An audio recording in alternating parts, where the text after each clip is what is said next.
اعوذ باللہ من الشیطان الرجیم بسم اللہ الرحمن الرحیم شروع کرتا ہوں اللہ تعالیٰ کے نام سے جو بڑا مہربان نہایت رحم والا ہے۔ سنفرغ لكم أيها الثقلان فبأي آلاء ربكما تكذبان يا معشر الجن والإنس إن استطعتم أن تنفذوا من أقطار السماوات والأرض فانفذوا لا تنفذون إلا بسلطان فبأي آلاء ربكما تكذبان يرسل عليكما شواظ من نار ونحاس فلا تنتصران۔ جنوں اور انسانوں کے گروہوں، ان قریب ہم تمہاری طرف پوری طرح متوجہ ہو جائیں گے، پھر تم اپنے رب کی کس کس نعمت کو جھٹلاؤ گے۔ اے گروہ جنات و انسان، اگر تم میں آسمانوں اور زمین کے کناروں سے باہر نکل جانے کی طاقت ہے تو نکل بھاگو، بغیر غلبہ اور طاقت کے تم نہیں نکل سکتے۔ پھر اپنے رب کی کس کس نعمت کو جھٹلاؤ گے؟ تم پر آگ کے شعلے اور دھواں چھوڑا جائے گا، پھر تم مقابلہ نہ کر سکو گے۔ اصل میں لفظ ثقلان استعمال ہوا ہے جس کا مادہ ثقل سے ہے۔ ثقل کے معنی بوجھ کے ہیں، اور ثقل اس بار کو کہتے ہیں جو سواری پر لدا ہوا ہو۔ ثقلین کا لفظی ترجمہ ہوگا دو لدے ہوئے بوجھ۔ اس جگہ یہ لفظ جن و انس کے لیے استعمال کیا گیا ہے کیونکہ یہ دونوں زمین پر لدے ہوئے ہیں، اور چونکہ اوپر سے خطاب ان انسانوں اور جنوں سے ہوتا چلا آ رہا ہے جو اپنے رب کی طاعت و بندگی سے منحرف ہیں، اور آگے بھی آیت نمبر 45 تک وہی مخاطب ہیں، اس لیے ان کو ایھا الثقلان کہہ کر خطاب فرمایا گیا ہے۔ گویا خالق اپنی مخلوق کے ان دونوں نالائق گروہوں سے فرما رہا ہے کہ اے وہ لوگو جو میری زمین پر بار بنے ہوئے ہو، ان قریب میں تمہاری خبر لینے کے لیے فارغ ہوا جاتا ہوں۔ آگے چل کر یہ بھی ذکر کیا گیا ہے کہ اس کا یہ مطلب نہیں کہ اس وقت اللہ تعالیٰ ایسا مشغول ہے کہ اسے ان نافرمانوں سے باز پوس کرنے کی فرصت نہیں ملتی،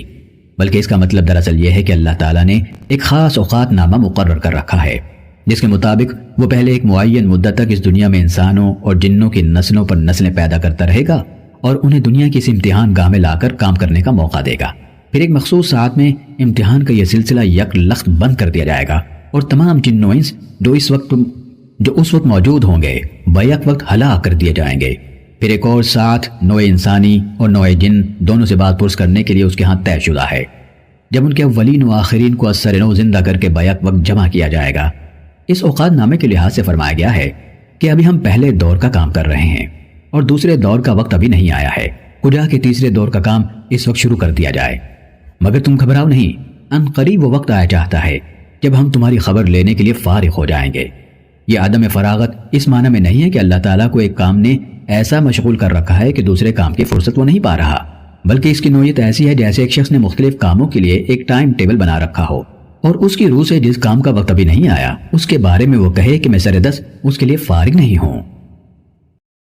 یہاں لفظ آلہ کو قدرتوں کے معنی میں بھی لیا جا سکتا ہے۔ سلسلہ کلام کو نگاہ میں رکھا جائے تو یہ دونوں معنی ایک ایک لحاظ سے مناسب نظر آتے ہیں۔ ایک معنی لیے جائیں تو مطلب یہ ہوگا کہ آج تم ہماری نعمتوں کی ناشکریہ کر رہے ہو اور کفر، شرک، دہریت، فسق اور نافرمانی کے مختلف رویے اختیار کر کے طرح طرح کی نمک حرامیاں کیے چلے جاتے ہو۔ مگر کل جب باز پرس کا وقت آئے گا اس وقت ہم دیکھیں گے کہ ہماری کس کس نعمت کو تم اتفاقی حادثہ یا اپنی قابلیت کا ثمرہ یا کسی دیوی دیوتا یا بزرگ ہستی کی مہربانی کا کرشمہ ثابت کرتے ہو۔ دوسرے معنی لیے جائیں تو مطلب یہ ہوگا کہ آج تم قیامت اور حشر و نشر اور حساب و کتاب اور جنت و دوزخ کا مذاق اڑاتے ہو اور اپنے نزدیک اس خیال خام میں مبتلا ہو کہ ایسا ہونا ممکن ہی نہیں ہے۔ مگر جب ہم باز پرس کے لیے تم کو گھیر لائیں گے اور وہ سب کچھ تمہارے سامنے آ جائے گا جس کا آج تم انکار کر رہے ہو، اس وقت ہم دیکھیں گے کہ ہماری کس کس قدرت کو تم جھٹلاتے ہو۔ زمین اور آسمانوں سے مراد ہے کائنات یا بالفاظ دیگر خدا کی خدائی۔ آیت کا مطلب یہ ہے کہ خدا کی گرفت سے بچ نکلنا تمہارے بس میں نہیں ہے۔ جس باز پرس پر تمہیں خبر دی جا رہی ہے اس کا وقت آنے پر تم خواہ کسی جگہ بھی ہو بہرحال پکڑ لائے جاؤ گے۔ اس سے بچنے کے لیے تمہیں خدا کی خدائی سے بھاگ نکلنا ہوگا، اور اس کا بلبوتا تم میں نہیں ہے۔ اگر ایسا گھمنڈ تم اپنے دل میں رکھتے ہو تو اپنا زور لگا کر دیکھ لو۔ بس اپنے رب کی کون کون سی نعمتوں کو تم دونوں جھٹلاؤ گے اے جن و انسان؟ اصل میں لفظ شواز اور نحاس کے الفاظ استعمال کیے گئے ہیں۔ شواز اس خالص شعلے کو کہتے ہیں جس کے ساتھ دھواں نہ ہو، اور نحاس اس خالص دھوئیں کو کہتے ہیں جس میں شعلہ نہ ہو۔ یہ دونوں چیزیں یکے بعد دیگرے انسانوں اور جنوں پر اس حالت میں چھوڑی جائیں گی جبکہ وہ اللہ تعالیٰ کی بات پر سے بچ کر بھاگنے کی کوشش کریں گے۔ فَبِأَيِّ آلَاءِ رَبِّكُمَا تُكَذِّبَانِ فَإِذَا انشَقَّتِ السَّمَاءُ فَكَانَتْ وَرْدَةً كَالدِّهَانِ فَبِأَيِّ آلَاءِ رَبِّكُمَا تُكَذِّبَانِ فَيَوْمَئِذٍ لَا يُسْأَلُ عَنْ ذَنبِهِ إِنسٌ وَلَا جَانٌّ فَبِأَيِّ آلَاءِ رَبِّكُمَا تُكَذِّبَانِ؟ پھر اپنے رب کی نعمتوں میں سے کس کس نعمت کو جھٹلاؤ گے؟ پس جبکہ آسمان پھٹ کر سرخ ہو جائے جیسے کہ سرخ چمڑا، پس تم اپنے رب کی کس کس نعمت کو جھٹلاؤ گے؟ اس دن کسی انسان اور کسی جن سے اس کے گناہوں کی پرسش نہ کی جائے گی، پس تم اپنے رب کی کس کس نعمت کو جھٹلاؤ گے؟ تو اے جن و انس تم اپنے رب کی کن کن نعمتوں کو جھٹلاؤ گے؟ یہ روز قیامت کا ذکر ہے۔ آسمان کے پھٹنے سے مراد ہے بندش افلاک کا کھل جانا، اجرام سماوی کا منتشر ہو جانا، عالم بالا کے نظم کا درہم بھرم ہو جانا۔ اور یہ جو فرمایا کہ آسمان اس وقت لال چمڑے کی طرح سرخ ہو جائے گا، اس کا مطلب یہ ہے کہ اس ہنگامہ عظیم کے وقت جو شخص زمین سے آسمان کی طرف دیکھے گا اسے یوں محسوس ہوگا جیسے سارے عالم بالا پر ایک آگ سی لگی ہوئی ہے۔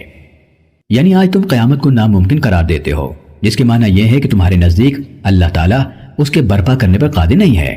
مگر جب وہ برپا ہو جائے گی اور اپنی آنکھوں سے تم وہ سب کچھ دیکھ لو گے جس کی تمہیں خبر دی جا رہی ہے، اس وقت تم اللہ کی کس کس قدرت کا انکار کرو گے۔ اس کی تشریح آگے کا یہ فقرہ کر رہا ہے کہ مجرم وہاں اپنے چہروں سے پہچان لیے جائیں گے۔ مطلب یہ ہے کہ اس عظیم الشان مجمع میں جہاں تمام اولین و آخرین اکٹھے ہوں گے، یہ پوچھتے پھرنے کی ضرورت نہ ہوگی کہ کون کون لوگ مجرم ہیں، نہ کسی انسان یا جن سے یہ دریافت کرنے کی ضرورت پیش آئے گی کہ وہ مجرم ہے یا نہیں۔ مجرموں کے اترے ہوئے چہرے اور ان کی خوف زدہ آنکھیں اور ان کی گھبرائی ہوئی صورتیں اور ان کے چھوٹتے ہوئے پسینے خود ہی یہ راز فاش کر دینے کے لیے کافی ہوں گے کہ وہ مجرم ہیں۔ پولیس کے گھیرے میں اگر ایک ایسا مجمع آ جائے جس میں بے گناہ اور مجرم دونوں قسم کے لوگ ہوں تو بے گناہوں کے چہرے کا اطمینان اور مجرموں کے چہروں کا اضطراب بیک نظر بتا دیتا ہے کہ اس مجمع میں مجرم کون ہے اور بے گناہ کون۔ دنیا میں یہ کلیہ بسا اوقات اس لیے غلط ثابت ہوتا ہے کہ دنیا کی پولیس کے بے لاگ انصاف پسند ہونے پر لوگوں کو بھروسہ نہیں ہوتا، بلکہ بار بار اس کے ہاتھوں مجرموں کی بنسبت شریف لوگ زیادہ پریشان ہوتے ہیں۔ اس لیے یہاں یہ ممکن ہے کہ اس پولیس کے گھیرے میں آ کر شریف لوگ مجرموں سے بھی زیادہ خوفزدہ ہو جائیں، مگر آخرت میں جہاں ہر شریف آدمی کو اللہ تعالیٰ کے انصاف پر کامل اعتماد ہوگا، یہ گھبراہٹ صرف انہی لوگوں پر طاری ہوگی جن کے ضمیر خود اپنے مجرم ہونے سے آگاہ ہوں گے اور جنہیں میدان حشر میں پہنچتے ہی یقین ہو جائے گا کہ اب ان کی وہ شامت آ گئی ہے جسے ناممکن یا مشتبہ سمجھ کر وہ دنیا میں جرائم کرتے رہے تھے۔ جرم کی حقیقی بنیاد قرآن کی نگاہ میں یہ ہے کہ بندہ جو اپنے رب کی نعمتوں سے متمتع ہو رہا ہے اپنے نزدیک یہ سمجھ بیٹھے کہ یہ نعمتیں کسی کی دی ہوئی نہیں ہیں بلکہ آپ سے آپ اسے مل گئی ہیں، یا یہ کہ یہ نعمتیں خدا کا عطیہ نہیں بلکہ اس کی اپنی قابلیت یا خوش نصیبی کا ثمرہ ہیں، یا یہ کہ یہ ہیں تو خدا کا عطیہ مگر اس خدا کا اپنے بندے پر کوئی حق نہیں ہے، یا یہ کہ خدا نے خود یہ مہربانیاں اس پر نہیں کی ہیں بلکہ یہ کسی دوسری ہستی نے اسے کروا دی ہیں۔ یہی وہ غلط تصورات ہیں جن کی بنا پر آدمی خدا سے بے نیاز اور اس کی اطاعت و بندگی سے آزاد ہو کر دنیا میں وہ افعال کرتا ہے جن سے خدا نے منع کیا ہے، اور وہ افعال نہیں کرتا جن کا اس نے حکم دیا ہے۔ اس لحاظ سے ہر جرم اور ہر گناہ اپنی حقیقت کے اعتبار سے اللہ تعالیٰ کے احسانات کی تکذیب ہے، قطع نظر اس سے کہ کوئی شخص زبان سے ان کا انکار کرتا ہو یا اقرار، مگر جو شخص فی الواقع تکذیب کا ارادہ نہیں رکھتا بلکہ اس کے ذہن کی گہرائیوں میں تصدیق موجود ہوتی ہے۔ وہ احیاناً کسی بشری کمزوری سے کوئی قصور کر بیٹھے تو اس پر استغفار کرتا ہے اور اسے بچنے کی کوشش کرتا ہے۔ یہ چیز اسے مکذبین میں شامل ہونے سے بچا لیتی ہے۔ اس کے سوا باقی تمام مجرم در حقیقت اللہ کی نعمتوں کے مکذب اور اس کے احسانات کے منکر ہیں۔ اسی لیے فرمایا کہ جب تم لوگ مجرم کی حیثیت سے گرفتار ہو جاؤ گے اس وقت ہم دیکھیں گے کہ تم ہمارے کس کس احسان کا انکار کرتے ہو۔ سورہ تکاثر میں یہی بات اس طرح فرمائی گئی ہے کہ لَتُسْأَلُنَّ يَوْمَئِذٍ عَنِ النَّعِيمِ، اس روز ضرور تم سے ان نعمتوں کے بارے میں باز پرس کی جائے گی جو تمہیں دی گئی تھیں، یعنی پوچھا جائے گا کہ یہ نعمتیں ہم نے تمہیں دی تھیں یا نہیں، اور انہیں پا کر تم نے اپنے محسن کے ساتھ کیا رویہ اختیار کیا اور اس کی نعمتوں کو کس طرح استعمال کیا۔